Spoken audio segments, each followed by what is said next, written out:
P&G have come together for this Equality Summit.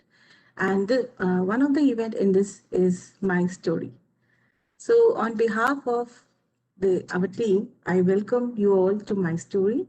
As the very name indicates, My Story is about personal stories. Our two speakers today speak from the heart, describing their journeys of overcoming biases and hurdles they faced in their lives. They managed to overcome this and become successful professionals. It is my privilege to introduce to you the speakers of the day. Our first speaker, she and her crew were adjudged the best bomber of the unit for delivering bombs with highest accuracy, winning prestigious Eklavya Trophy for bombing in transport stream for the year 2015-16. She is the first women pilot of the Indian Air Force. If you haven't guessed yet, she is none other than Squadron Leader Surbhi Arya. She was commissioned in the flying branch of Indian Air Force in 2008. She qualified on AN-32 aircraft of Indian Air Force. Squadron leader Surbhi Arya retired in June 2018 after serving as a short service commissioned officer for 10 years. She further did her settlement course in management from IIM Ahmedabad on retirement and switched over as marketing and strategy head at KLM Power Private Limited. We welcome you, Surbhi, over here. Thank you for joining us. Thank you. Joining leader Surbhi Arya is Miss Seema Menon. While squadron leader Surbhi was commanding skies, Seema was commanding production plants, both male bastions. She holds the distinction of being the first female plant manager in P&G in India Middle East Africa region. Seema holds an engineering degree in instrumentation from Mumbai University and is a NITIE alumnus from 2004 batch. She dotes on her 10-year-old daughter and loves reading fiction. Now, it's a moment now. I invite first Squadron Leader Surbhi and then Seema to share their stories. So, Thank you. Thank you so much, Priyanka. Thank you. It is first and foremost, thank you so much for such a warm welcome and giving me this opportunity to actually be here at this forum to address such a esteemed audience, people who are going to make their mark in the world and people who already established themselves so well. I'm grateful that you considered me. Thank you so much. So first and foremost, yeah, I requested you to put this photograph because I believe anything that needs to be strong enough to withstand. It's a very solid line, Surbhi, so we were very inspired this, yes. So I believe you're only as solid as what you build on, and I think that's the foundation of each one of us. Strength is what we get, but how we get it is important. So I guess that's going to be part of my story. So this photograph is actually a photograph I clicked while we were flying at 24,000 feet. I think we were going on a route sortie, and the clouding just looked very beautiful, so I clicked it on the cockpit. And I just want to say that this photograph, it kind of tells you about, you can see it whichever way you want, but in one bit, it tells you about how insignificant you are when you compare yourself to something so huge like nature. But it also tells you to value yourself, because even if you're one little speck in this cloud, because this would be at least a span of around 60 kilometers of clouding, I guess. And in 60 kilometers, imagine I was in an aircraft which is 30 meters.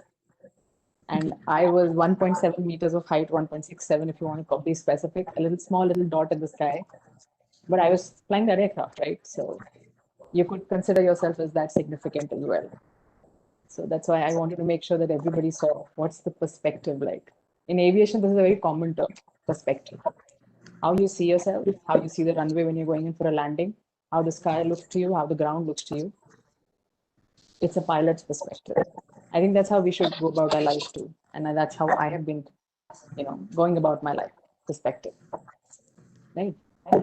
So just generally mentioning about my childhood, I guess I was I was never really a person who wanted to, touch the skies right away. But I was someone who got my wings from my parents. They gave me my wings before the Air Force did. We are three sisters. I'm the youngest. So I never ever remember my father ever telling me that, you should do this as a woman. You must be independent. He never said that. He always said, you should be independent. You should be self-reliant. And my mother said, no, yeah, that's all right. You can fix all the light bulbs you want and you can learn all the driving you want, but you've got to learn to cook. That is also a part of being self-reliant. It has nothing to do with gender and roles and biases. I think it's something that you should do to make sure that you don't, look for someone to do something that you can't. We all can do it. So with that premise, I remember seeing an advertisement in the newspaper which said that, okay, this is a invitation to all people who are interested in, becoming pilots, and it was inviting engineers. It was a preference to engineers. So I just saw the ad. My father was reading the newspaper, and I said, "Dad, what do you think?" He said, "Sure." So should I apply? Sure. And I applied. Then I went to the SSB. I had no idea what the SSB entailed, and I just appeared for the first day there was one exam. The second day there was another. I cleared both. Then I went back and I said, "I'm sorry, but I have to stay for 3 more days because I cleared 2 exams." So my parents said, okay, so, we can't hold on that much. My mother was working. She had to go back. So she's like, all right, then you come back. I said, sure. Then I cleared the remaining days of the SSB and I cleared my medicals and I got to the Air Force. But the best takeaway from this was that I went unprepared. I had no idea what it took to, be judged as someone who could be a pilot. And they took me for what I was. I didn't have to put up a face. I didn't have to act like something that I'm not. I was chosen for who I was. I think that's the best philosophy in life to continue. Just be yourself. You'll find your calling. Your calling will find you. You just need to see that, okay, this is what fits me, and that place also finds me a good fit. I spent my years in the Air Force like that, to be honest. So, yeah, I think that's how the journey of Air Force started. And initially, my mom hesitated a little to send me because both my sisters are doctors, both had already settled in life, and she just wanted to hang on to the last kid, staying with her. But when I told her this is what I want, she understood. She got it. She said, okay, sure. Then the Air Force gave me wings. So, yeah, my instructor always told me when he was teaching me that I think that's one of his favorite lines, and I admire it the most. My mentor, my instructor, someone who I have on a pedestal which will never come down, where he said that I'll treat you like a cadet. You're not a lady cadet, you're not a male cadet. I'm going to treat you like a cadet. You want to learn how to fly? I said, yes. I said, the aircraft doesn't know your gender. If you move the stick left, it'll roll left. You move the stick right, it'll roll right. If you do something wrong with it, it'll misbehave. It doesn't matter whether you have a bun or you don't. Great, very I think great. those formative and foundation years of my upbringing in the service, I think I owe it to Sir and a lot of Yeah. other mentors that I've had who've influenced me in flying, in aviation, and taught me of how to be independent and just have faith in yourself, you know? Yes. So very, very interesting, Surbhi, the connection that you have shared with your parents, the support what you have got Right, from them, and the mentor support that you have got throughout your journey right. is incredible. I'm also inspired with the line that you have shared about you are only as solid as what you build on. This is really something which our generations can look on it and can work on that, because somewhere this is people or students, maybe the coming generation are not checking on that so easily. So that is, I think, yes, it's a very strong line, which is which will inspire many in future. So I also liked what you just said about just be yourself. Yes, that is something, is another point which we can think, which we should think of course. So come going ahead, I have the next. I would like to know from you, what were the biggest challenges that you faced while treading on the path which actually never had a female footprint. So it'll be really good if you can share some of your experiences over here. Sure. I think you mentioned the Eklavya Trophy. I'm very proud of it. And there's a very interesting story behind it. And I guess in these close quarters, I would love to share it. Um, When I had a commanding officer, who my superior officer basically, who was once I remember we had a discussion. It was not an argument, but it was a discussion which was about. So the role position on women in combat roles was always back and forth. There was times when they were allowed to be in combat roles and it was withdrawn. Then it was reinstated again. That's how women in fighters are, being inducted now. So uh, that time when I was this particular incident, the rule position was that we were not allowed for combat roles. Women were not allowed in combat roles, or they were just considering the policies of renewing it. So once I remember, I just heard it from an officer who said that, I'm not, you're not available to me when I need you the most. So I heard that statement. It wasn't something that I was, to be very honest, very happy with, but I contested it because, I will contest it. So I told him, I said, sir, I hear you. I hear that, yes, it's something which is a limitation for you. But is it my fault? I am capable. I have proven myself as capable. I'm better than some of the other male officers around. And you know what? I'm itching to go. It's the rule that stops you from utilizing me. It's the same rule that stops me from moving ahead. So there was just a conversation which happened and it fizzled out. And then a couple of months later, the rule position changed. Women were allowed in combat roles. My senior officer obviously changed. He was not the same person in charge then. My another commanding officer who had known me for many years was with me. And this particular Eklavya competition came up.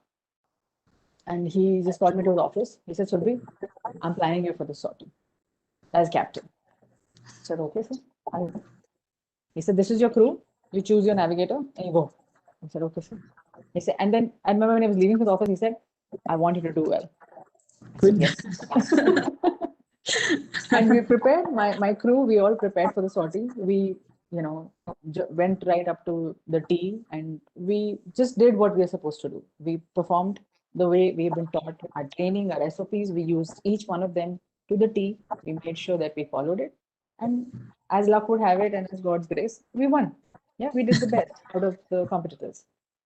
Now, it doesn't end there. That's the one I want to actually bring out. When I came back, of course, everybody was happy that, we guys did well. The whole crew, we were excited that we made it. Now, one of my senior officers in command headquarters gave a call to my CO and said that he was very fond of me and he'd been following my career path. So he said that she's done so well. I want her to come to command and receive a trophy here. So I said, all right, I'll come then. And I was made to, quickly go and receive the trophy. I received the trophy from my AOC&C, who, when he gave me the trophy, that is, the photograph that you see generally on the internet. Then in the evening party, evening cocktails that we were invited to, he called me and he said that you're the first woman officer to get this. I said, yes. He said, this should be published. This is an amazing achievement. You should. And he turned to the other officer and he said, I want her name in the paper. So what I want to bring out is that each one of these people did their job. My commanding officer believed in me. The senior officer in command stood up for me and said, this is the person who deserves to be appreciated. The senior most officer in command said that this is something that needs to come out in public because she's done well. And all it took from me was to perform. I had to do my job, I performed, and each one of them did their job. It's equal. It's really, this is what equality is. Each one does what they are assigned to do. My commanding officer appointed me. The senior in command called me. The senior most in command appreciated and got it published, and I performed. It's a complete cycle. It's a complete cycle. Yes. Yeah. So we all are feeling so proud on listening to this part of you, and definitely I'm sure that those who are listening to this are feeling so proud on this part. I have another interesting question, which I'm sure will help many working women, particularly in their working domain. Uh, will you share some instances where you have felt that being a woman acted as a disadvantage in the profession, what you wanted to pursue? That's I don't think I ever considered it as a disadvantage. I think it's an advantage. I have Okay. I have the charm of being a woman and I have the, essence of being a professional. So I never let it be a disadvantage. There are instances when people feel this way. I admit it, that there are instances when even my junior lady officers sometimes come to me and saying they're doing this because of this reason. They're doing this. So I would just give them a perspective. Like I said, a perspective. that, look, have you done everything that you're supposed to do as an officer? What did you do? Which was step 1? What was step 2? What was step 3? And they have faltered in one of the steps. Right. So I said, if this brings the confidence of them lower, then prep yourself up, get yourself up. But it doesn't end there. As a mid-level manager, for them, I also have to complete this rest of the part where I go up to the male officer and tell him, sir, there is a step 1, step 2, and step 3. You also faltered in step 2 in judging her before even she performed. Don't do it. He could have done that with a male officer too, you know. He could have, right? So it's just bridging that gap. You don't have to accept. I honestly speaking, I don't believe in glass ceilings. I think sky is the limit. Not even sky. Space is the limit. You just need to propel yourself. You are a rocket. You need your fuel. Your fuel will be your knowledge, and your aspirations and your will to continue is going to be your propellant, your afterburners, and you just have to launch. There's no ceiling. You just go straight to space. Because sky, I've been there. I can tell you, sky is amazing, but space is above. You just have to go there. Don't let anybody stop you. Yeah, that's very true. And space is the limit, which it is. We've already reached Mars. You know, SpaceX is going places. We have more to achieve. Yes, you know? Yes. Yeah. It's just a beginning, I can say. It is just the beginning. It really is. Just so. Okay. Yeah. Yeah. So, Surbhi, I have another question for you. Like, especially when you are working in a field when you can see that you were the first female in that time. So, what impact had organization or maybe in the field when you were working there as the first female? Okay, I'm sorry, but I think maybe I need to correct this. I'm not the first woman officer, of course. I'm 28 SSU. There were 27 courses before me. But yes, we are. I was the first woman officer to receive this particular trophy, so that is why it was highlighted the way it was.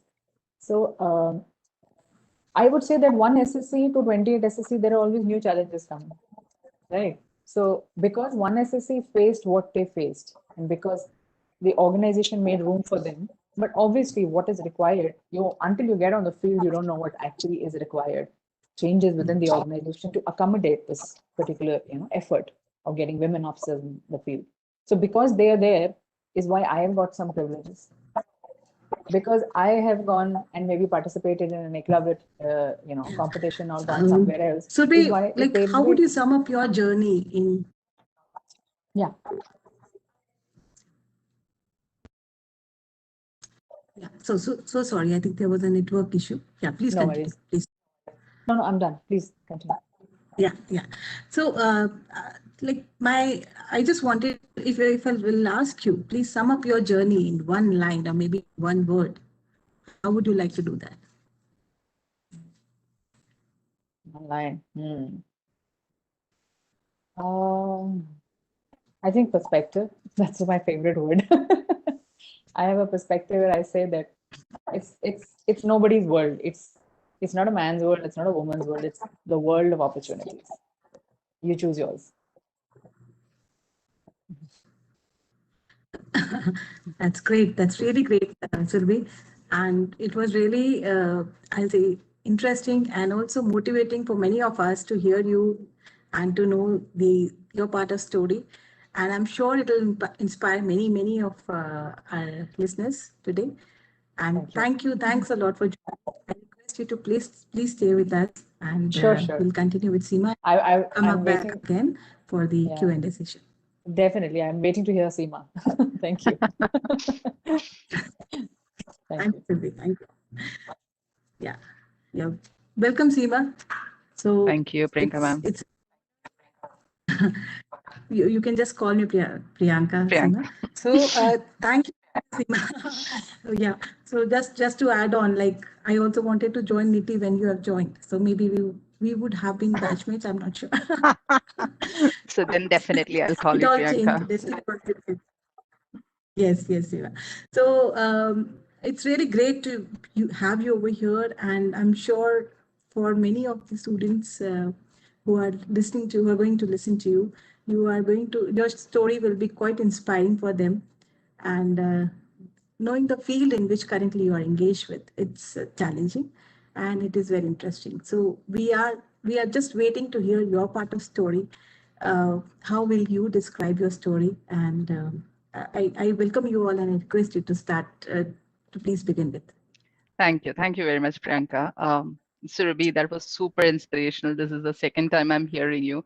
And it's just that we have so many commonalities in our stories that I hope this summit and the people who are listening to it are inspired and take away some important thing in their life. So first of all, thank you, Priyanka, for inviting me here. And this is an amazing summit, and it's an honor to be speaking to all of you, students, leaders from NITIE, colleagues from P&G, and others who have taken time to join this very important dialogue. So, as Priyanka said, I'm a senior director in P&G India. I head its Baddi plant, and I joined P&G from NITIE. I've had the honor of serving in and learning from this amazing company for the past 17 years now. And I've had diverse experience in various disciplines of supply chain or product supply, as we call it in P&G, ranging from engineering, purchasing, manufacturing, and I've worked in multiple locations in and out of India. So my couple of stories, Priyanka, are, they've kind of molded me into the person I am today. And my first story is from my personal life. So they take you to my school days, something similar to what Surbhi said. As I said, we share common things, one of them being I'm also the youngest of three girls. I grew up in a lower middle class family in Mumbai. My parents are not so well educated. I still remember my building neighbors sympathizing with my parents. According to them, my parents, poor parents, were burdened with three girls whom they would have to get married off. They would often wonder why my dad was spending so much money in our education. But my dad was very clear. Education was the most important thing for him. And guess what? Now his eldest daughter is today a surgeon working in Stanford. His middle daughter works for one of the top national banks in India. And youngest daughter, me, is a senior director in P&G. So you should see him now Great. when he goes to his old home and interacts with the Proud neighbors. of you. Right. Yeah. And he inspires more people to prioritize education for their children, regardless of gender. So for my first story is that equality starts at home, right? Great. My second story is when I joined P&G, right? I was put into an engineering role in one of our plants in Mandidi near Bhopal. And that was the time we were ramping up our dry laundry sales in India. So I was an assistant project manager. I was leading this massive capacity increase project. I kept, unlike Surabhi, in this case, I kept doubting my capabilities. I still remember even I went to my HR manager and asked him, "Did you hire me just because I'm a female?" Um, so he assured me that I have the right capabilities and I can do it. Um, and I did do well, right? By my second year, I was successfully managing a large portfolio, including engineering, HSNE, or health, safety, environment, utilities, in one of the largest plants in India, and at a time when business was booming, right? And then I moved to purchase to accommodate my personal needs, and then decided to move to manufacturing. This was 2013. At that time, I was already a senior manager. So when I joined manufacturing, the same doubts plagued me again. I talked to my plant manager and I asked him, how can I be successful in this role? Because at that point, I did not have any background in manufacturing. He told me, I still remember, that you have been put into this job because we have confidence in not only that you will succeed in this role, but we see the potential of a plant manager in you. That was the first time I could see clearly the path charted out for me. And then I think I just ran on that path. I did 3 roles in manufacturing in 3 of our big plants, leading large organizations successfully. And they went through massive changes when I was heading them. Now I feel proud because I'm considered as one of the manufacturing masters in P&G. And today I'm leading one of the largest plants in P&G India. The fun part was, so when I started the plant manager role, this time I didn't go to my manager with my doubts. This time I went to him and I declared, I feel like I'm born to be a plant manager. And I feel I'm operating at my best ever potential now, right? So the learnings for me were, as I said, equality first starts at home, then in the community, then in the workplace. And I would not have been here if my father had not given me equal opportunity to pursue education of my choice. So I resonate with what Dr. Kiran Bedi said, right? My father created that heaven for me. My parents are living currently with me and they continue to create the heaven for me. So we need more and more women to be given equal opportunity to pursue a career of their choice. I mean, as I said, Surbhi is an amazing inspiration, and we need more and more women to be confident that they have equal opportunity to succeed in a STEM career. And summits like this raise this awareness. I feel proud that I've been educated in NITIE and I'm working in P&G, and I feel very happy that these two strong forces in my life have come together, and we are driving the equality message wider and deeper, right? Um, so I feel lucky that having worked in P&G, the company you work in, if they are providing you equal opportunities at work like P&G does, and we have strong infrastructure and systems, it provides the right environment for each one of us, regardless of our gender, sexuality, race, origin, to thrive and contribute in serving to our consumers. So one of the examples is our Hyderabad plant, right? When I led the operations, we have a significant percentage of employees who are females, including technicians who work as line operators in all shifts. So today it is so encouraging to see the female technicians grow into strong shift leaders. And the culture the diverse team is driving is really helping us deliver some extremely strong business results. Last story I would like to share is when, the strong support which is especially required when you go through life stage changes. So I recall when I was pregnant, I was moving back to India. I was being considered for a new role. And I was worried that my life stage may impact the opportunity for me to get into the role. And then I talked to my then director, which happened to be Chandra, who's there in the summit with us today. He responded that your life stage is not a factor in deciding your fitment to the role, unless you want it to be.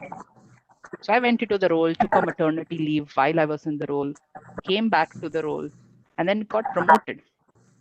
So I just my last learning is, for all of us to trust our capability and, like Surbhi mentioned, be your authentic self. You heard in my story a couple of times where I was plagued with self-doubt.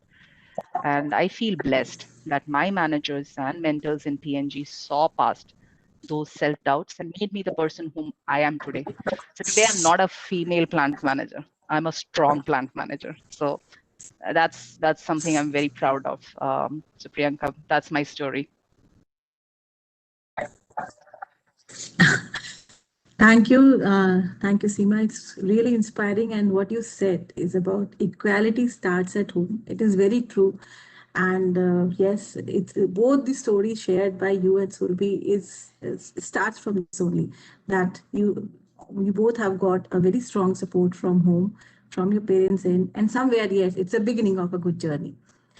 So, with that, Seema, I have a question for you.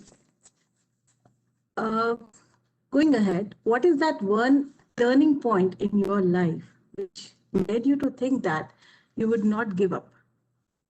So, very, it's an Yes. interesting question, but I think it will inspire many about because many can relate their challenges, and they can get inspired from your statements here. Yeah. So for me, the turning point was when I took a sabbatical one from work. So we have a policy in P&G which allows you to take time off work. So I was going through a low personal phase, and then I worked with my managers to take a 3-month sabbatical from work. And this was at a point when I was being ready to be a plant manager.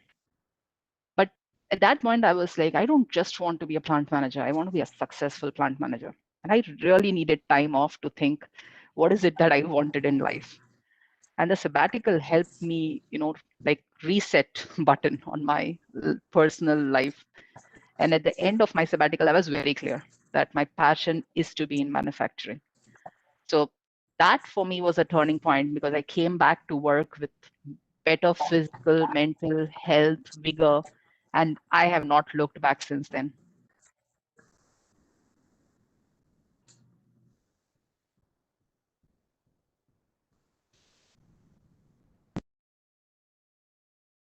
Priyanka, is there a lag? Can you hear us? Hear me?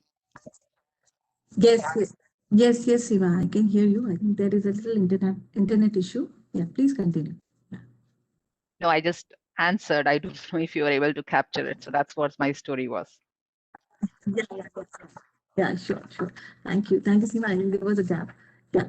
So I have another question, like especially for the young generation. What message do you want to deliver to them in terms of breaking stereotypes? Okay, so it's in line with what Surbhi mentioned, right? And for me also, the message I would like to give the young generation is trust yourself. You know, you can do whatever you want to do, the way you are. So you need to bring your authentic self and give whatever is your passion the best, right?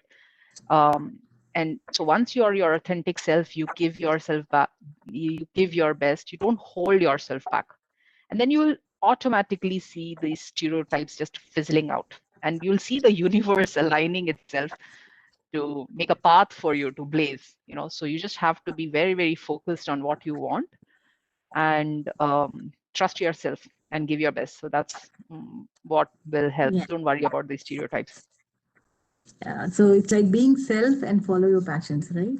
Mhm. Yeah. So just another question for you, Seema. Like, especially you are working in a manufacturing domain, which many female are not very comfortable in joining.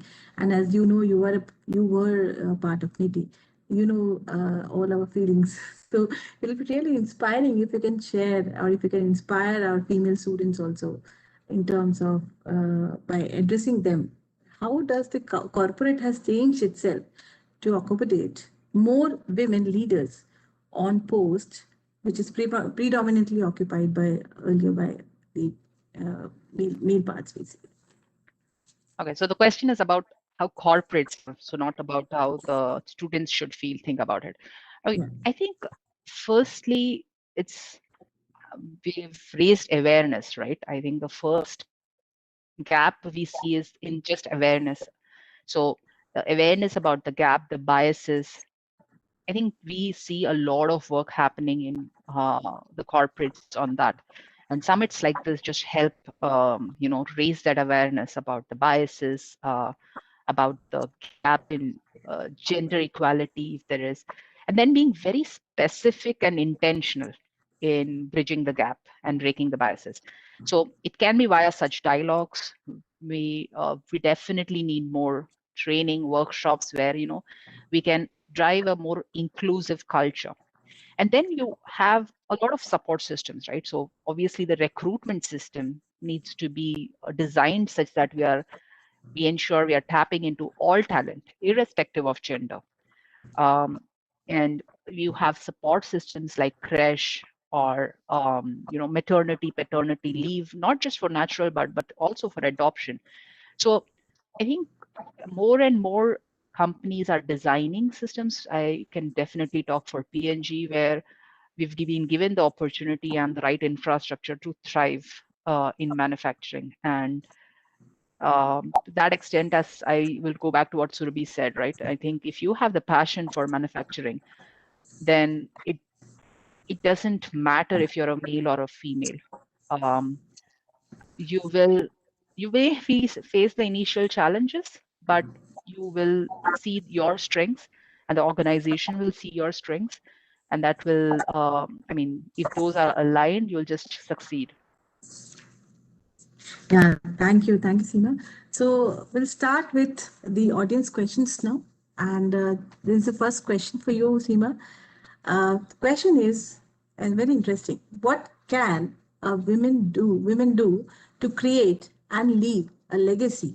Is it something that we work towards, or is it a serendipity? You definitely have to work towards if you want to leave a legacy. And I go back to what Dr. Kiran Bedi said, right? Nobody is going to define that for you. Even in corporate, nobody defines that for you. You have to define what you want to leave as legacy. Of course, it needs to be in line with what the business needs in corporate world, but um, you'll have to take on the opportunity you spot. So, for example, when I moved to purchases, it was the first time we are setting up that organization, right? So I picked that opportunity and I developed something which we have never done before in that role. Similarly, in my manufacturing roles, right? So we're not only am I leading this organization, but I'm, making sure that what are the learnings. For example, say leading in COVID pandemic, how do we make sure that we capture those learnings, sharing with not just within P&G but outside P&G as well. So you need to be really clear about where you want to leave your legacy, and don't wait for serendipity. That never happens, I would say. You have to really, you get what you work for and what you drive towards. I think Surabhi will also agree with me. I see her nodding. Yeah, Yeah, I so we will be completely very agree. happy you can add on this part. No, I completely agree. No serendipity. I think it's just you and believing in yourself. Wow, it's so inspiring, Seema. I'm going to connect with you later. Yes, we should. Seriously. So, Surbhi, we have one question from audience for you. Sure. When you are not in an environment that represent heaven, can you do something to bring up the change? Will you be able to voice your opinion? Okay, I'm so sorry, but I think I lost you in between. Could you just repeat the question? Okay, yeah, sure, sure. So when you are not in an environment that represent heaven, can you do something to bring up the change? Heaven. So Is that the heaven, question? Okay. yes, it's the Oh yeah, there's so many. I mean, I think there are good days and bad days. There are very bad days where you feel like you're in hell, and it has happened so often. Like, um, okay, let me see if I can think of some situation where it actually happened. It's okay. We were always forced to sometimes go on some missions which are not uh, ideal. There are calculated risks that you take. And believe me, it's not heaven when you have to do something which is, couldn't work out and you are not in a state of mind. Like I have never been able, my daughter is 7 years old. I've never been able to keep her with me while I was serving in the Air Force because my work profile was such that I couldn't keep her around. So she was always staying either with grandmom or, someone. So she's been away from us so often. So it is a tussle as a parent, as a woman, as a mother. I guess it's equally a tussle for my husband as well. He realizes that he's missed out on his day with her as father in the younger days. So you're in a constant fight with yourself and thinking about how do I make this happen? How do I? And at the same time, you get a mission and you say that you got to go now. It's the middle of the night. You got to run and do a sortie. And I'm flying all through the night. It's hell. That sometimes it is, but I'm here by my choice. I'm doing what I'm doing because I want it. And I may not be a conventional mom, but that's not who Surbhi is. I'm not my mother. And I'm not, any of those conventional definitions of being a mother. So you have to fight yourself. I know I keep coming back to the same explanation. I hope people don't say that what's wrong with you, but it's true. You have to get back to your own space. And so in that particular moment, talking to those people who are with me, they have their own struggles. Like my co-pilot is maybe distracted, or my navigator is a little low too, that I'm going through this. When you cheer them up, when you give them an opportunity to rise up to the occasion, you rise up yourself too. So that influence, that circle of influence you have of people around you, it motivates correct. you even more. That oh, someone else is benefiting. Good, good. I'm happy. Now I can move too. It helps. Surabhi, I love the way Very you're correct. unapologetic about, not being a conventional mom. It took me some years, but I'm it's similar. I'm a single mother, completely unapologetic about the way I am bringing up my daughter with my parents' support. I know. I think it's, we are giving a little excerpts to our future generation. Our daughters are going to be way up there. Oh yeah, that I can see with my daughter as well. True. Very true. Yeah. So, Seema, we have one very interesting question from the students of NITI. So they are asking, how can students from NITI, especially the female students, equip themselves for the corporate waiting for them outside the realms of academia? Okay. First of all, I want to tell Priyanka that I do visit NITI whenever I come to Mumbai. So obviously during COVID I do not, but I love the campus. Uh, so I would encourage if somebody wants to reach out, would love to talk. Now, how can you equip while you are in campus is, again, I go back to what I said, explore what are the opportunities available. So during my days in college, I would say regardless of gender, the top people would go out, find opportunities to do internships in companies, reach out to alumni, understand what capabilities are needed, and then, really focus on that versus waiting for opportunity to come, right? For example, attending such a summit, understanding how each of our careers have been developed, what capabilities help, or and there are a lot of opportunities now. The world is so well connected that the opportunities is so much more easier for people to reach out to. So regardless of gender, I think the students should reach out for the available opportunities, especially with NITI having such a rich alumni network. It should be much easier for NITIans to reach out for these opportunities. Yes, Seema, you're very correct. We are very well connected, and thankfully, thanks to all our alums, they are keeping us always. The connections actually are very important for us. So we have another question for Surbhi from the audience. Surbhi, the question is: Dr. Kiran Bedi spoke about heart and muscle power. How can students be trained to use both heart and mind? Oh, very nice question, I must say. It's a very good question. Um, you know, heart is what gives you the will to move, but you have to have a muscle power to back it. There's no doubt, right? So we have this run that we have during our training phase. We have a 22-kilometer run, which we have to complete during a camp. And when you run the initial 5 or 6 kilometers, you realize that anything that keeps me going after this is my brain and my heart. But the muscles follow. When you train your muscles, when you train every day during those 6 months that we have in our training, you train your muscles to just follow instructions. And you'll be surprised. At 21 kilometers, I was surprised that I was still here, alive and kicking and running. But it was surprising and overwhelming that I did this. So I think training and you're taking care of your body, taking care of yourself, respecting your body, that it needs to take care of itself when the need arises, is a mandatory thing. It's not even like we should consider it or maybe, if there's no maybe. If you want to make yourself a point, discipline your body and discipline yourself to such a way that you stand up and you say that, you know what, this is not it. If you do 10 push-ups, you can push yourself to 20. Your body will do it. It's your mind that stops you. You Mind get to that's 20, you tell yourself to do two more. You'll manage those two more. It's your mind. It's driving it.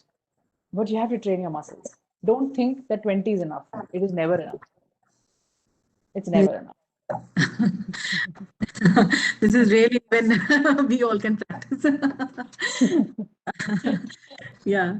So thank you, Surbhi. I have last question for you, Seema. The question is: we know that societal opinion about what a woman can and cannot do impact her confidence. Shirley Sandbeck also spoke about imposter bias. What can be done at an individual end? So at an individual end, if you see a bias, so first of all, because we are sometimes the way we accept biases are also because the way we have been brought up, for example, as I talked about my maternity leave, so I would have been, though I thought that, yeah, why would somebody give me a new role if the person knows that I'm going to go on maternity leave in 3 months. So I would have accepted that bias, but I challenged it. I mean, though that was no bias, it was just the thinking in my mind, right? So don't, whenever you even have a doubt, what you should do is replace yourself with a male. Would the same situation be if my male colleague was in that situation? Would you have the same conversation? And if the answer is no, then you call that bias out. And sometimes people don't even realize they've acted on a bias because it's a very, very unconscious bias, right? And it's the way you have been groomed over years. And it takes time to be aware of your biases and to act on it. So it will only help as an individual if you call out biases you see either with yourself or with somebody in your team, right? You need to be that person who stands up and say, are we doing the right thing? And it could be gender, it could be something else as well. Sometimes you see, the institute you've come from or the state you come from or the way you look, there could be hundreds of biases. But you just have to call them out. Very correct, very correct. So I think what you summarized is very well. The biases is something which has to be worked on.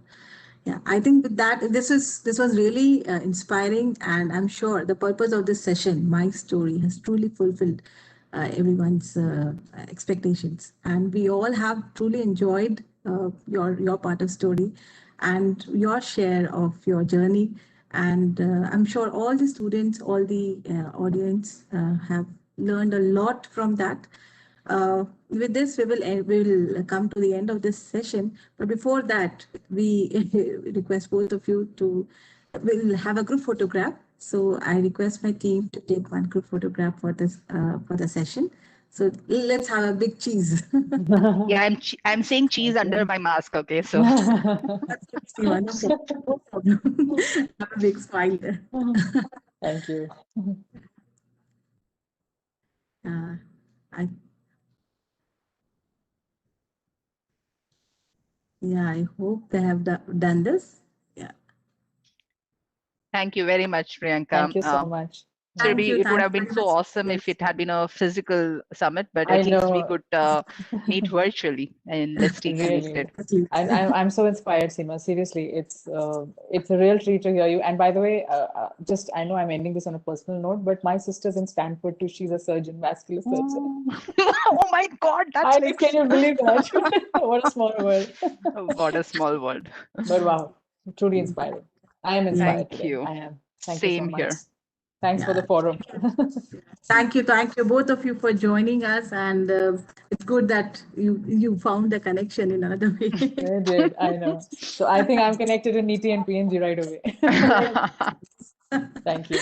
Yeah, Thank you, and have a great summit to all of you. Bye bye. Bye-bye. Bye, Seema. Bye, Surbhi. Thank you. Have a nice day. Yeah. So with this, we will have our next event, which is Equality Hackathon.